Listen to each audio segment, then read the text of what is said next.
Hello दोस्तों, जैसा कि आप सब जानते हैं कि 30 जून 2026 से दिल्ली में एसआईआर की प्रक्रिया फिर से शुरू हो रही है। इस वीडियो से पहले मैं 3 और वीडियो एसआईआर पे बना चुका हूँ। उन तीनों का लिंक आपको नीचे डिस्क्रिप्शन बॉक्स में मिल जाएगा।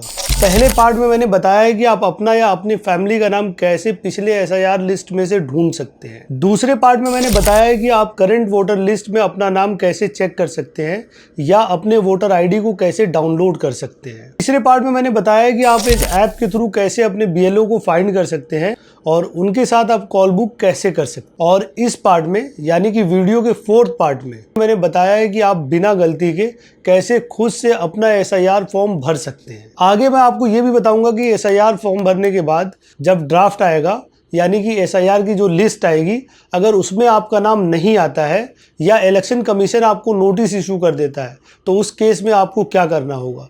तो चैनल को आप सब्सक्राइब कर लें ताकि मैं आगे की इन्फॉर्मेशन आपको दे सकूं। अब स्टेप बाय स्टेप मैं आपको बताऊंगा कि बीएलओ यानी बूथ लेवल ऑफिसर के साथ मिलकर आप कैसे अपना और अपनी फैमिली का एसआईआर आसानी से कंप्लीट कर सकते हैं। और मैं आपको इस वीडियो में ये भी बताऊंगा कि आपको किन डॉक्यूमेंट्स की जरूरत पड़ेगी एसआईआर फॉर्म फिल करने में। बीएलओ यानी बूथ लेवल ऑफिसर आपके घर आएंगे और वो आपको एक इनोमिनेशन यानी एसआईआर का फॉर्म देंगे। ये वही फॉर्म है जिसमें आपको अपनी और अपने रिलेटिव की डिटेल्स फिल करनी है।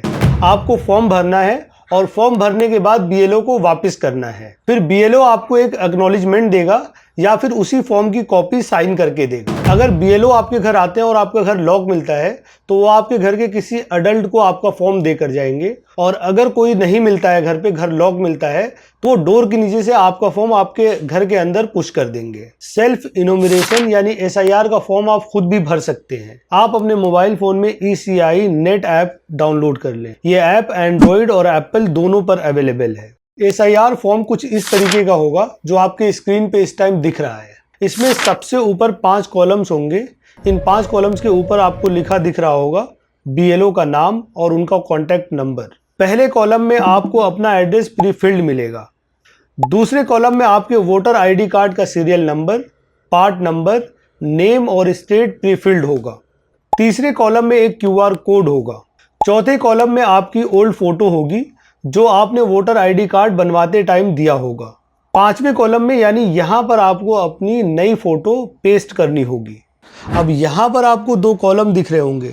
लेफ्ट वाले कॉलम में लिखा है details of the इलेक्टर in the electoral roll of the last SIR. मतलब यहाँ पर आपको अपनी पिछली एसआईआर की डिटेल्स फिल करनी है। फिर चाहे वो किसी भी स्टेट की हो, जैसे दिल्ली में लास्ट एसआईआर 2002 में हुआ था और बिहार में 2003 में हुआ था। तो अगर आप बिहार से हैं या किसी और स्टेट से हैं तो उस स्टेट के लास्ट एसआईआर में जो आपकी डिटेल है उन डिटेल्स को आपको यहाँ पर फिल करना है। और अगर आपकी डिटेल्स लास्ट एसआईआर में नहीं है या आप ऐसे वोटर हैं जिसका वोटर आईडी कार्ड जल्द ही बना है तो जाहिर है कि लास्ट एसआईआर की लिस्ट में आपका नाम नहीं होगा। तो इस केस में आपको राइट वाला कॉलम फिल करना है। यहाँ पर राइट वाले बॉक्स में रिलेटिव का मतलब है father, mother, grandfather, grand mother, उनकी लास्ट एसआईआर की डिटेल्स आपको फिल करनी है। तो यहाँ पर एक और बात मैं क्लियर कर दूं कि अगर आपका वोटर आईडी दिल्ली का है और आपके पेरेंट्स, ग्रैंड पेरेंट्स किसी और स्टेट में रहते हैं तो वहाँ की लास्ट एसआईआर में जब भी वहाँ पे एसआईआर हुआ हो तो वहाँ से उनकी डिटेल्स को आपको लेना है और इस राइट वाले कॉलम में उनकी डिटेल्स फिल करनी है।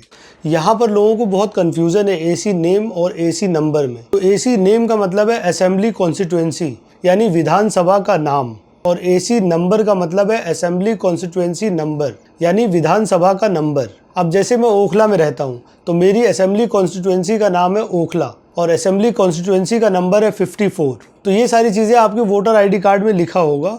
और अगर आपके पास वोटर आईडी कार्ड नहीं है तो जो एसआईआर की डिटेल है उसके अंदर आप देख सकते हैं, वहाँ पे सारी चीज़ें मेंशन होती हैं। फिर नीचे पहली रो में आपको लिखना है अपना डेट ऑफ बर्थ। दूसरे रो में आप अपने आधार कार्ड का नंबर लिख सकते हैं बट ये ऑप्शनल है। तीसरी रो में आपको लिखना है अपना मोबाइल नंबर। चौथी रो में आपको लिखना है फादर्स या गार्जियंस का नाम।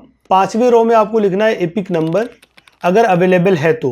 6ठे रो में आपको लिखना है mother's name, mother's EPIC number अगर आपको पता है तो। और 7वें कॉलम में आपको लिखना है अपनी स्पाउस यानी आप अगर वाइफ हैं तो अपने हस्बैंड का, और अगर हस्बैंड है तो अपनी वाइफ का एपिक नंबर। वो भी ऑप्शनल है, अगर आपको पता है तो आप लिख सकते हैं।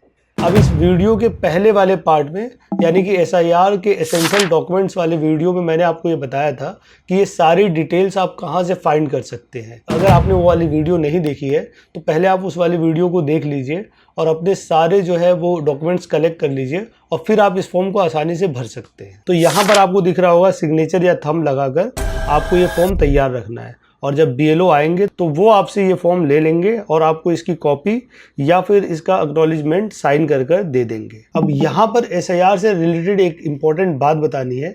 जो लोग इंडिया से बाहर रहते हैं या जो एसआईआर के टाइम पे दिल्ली नहीं आ सकते हैं तो उनका फॉर्म भी उनके घर वाले उनके बिहाफ पर कलेक्ट कर सकते हैं और जो भी रिक्वायर्ड डिटेल्स है वो फिल करने के बाद फोर करके उस वोटर के लिए साइन कर उस फॉर्म पे उसको सबमिट कर सकते हैं।